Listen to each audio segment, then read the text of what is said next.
Hello friends, welcome to my channel. তো তোমরা thumbnail দেখে বুঝতেই পারছো যে আজকে ছিল আমার আইবুড়ো ভাত।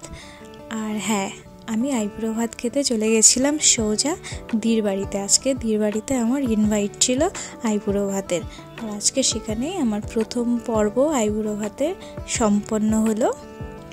তো তোমরা দেখো এই যে থালা, বাটি, গ্লাস, এগুলো ডিজাইনগুলো কেমন লাগছে তোমাদের।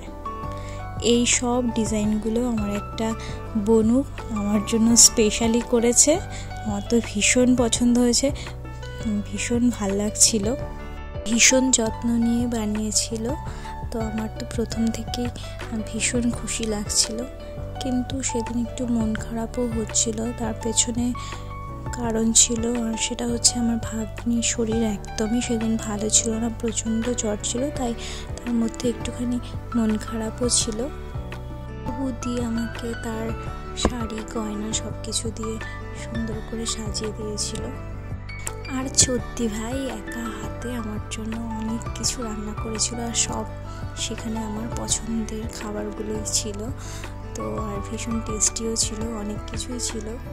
ভাত, পোলাও থেকে শুরু করে মাছ, মাংস, যা কিছু, দই, মিষ্টি, চাটনি, সব কিছু এভরিথিং ছিল। সব কিছুই ভীষণ ভীষণ আমার প্রিয় ছিল। ভিডিও করতে পারিনি, তাই কয়েকটা ছবি তুলে নিয়েছিলাম সবাই একসঙ্গে। মাসিমা আশীর্বাদ করার পর, ধান দুব্য দেওয়ার পর যখন সবাই উপর থেকে ফ্লাওয়ার ছড়াচ্ছিল, তখন তো আরও ভীষণ স্পেশাল ফিল হচ্ছিল নিজেকে, আর সঙ্গে একটু ইমোশনালও লাগছিল। যতই হোক, এটা থ্যাংক ইউ সো মাচ সবাইকে, এত সুন্দর করে ডেকোরেশন সব কিছু করে আমাকে এত সুন্দর একটা দিন প্রেজেন্ট করার জন্য থ্যাংক ইউ সো মাচ।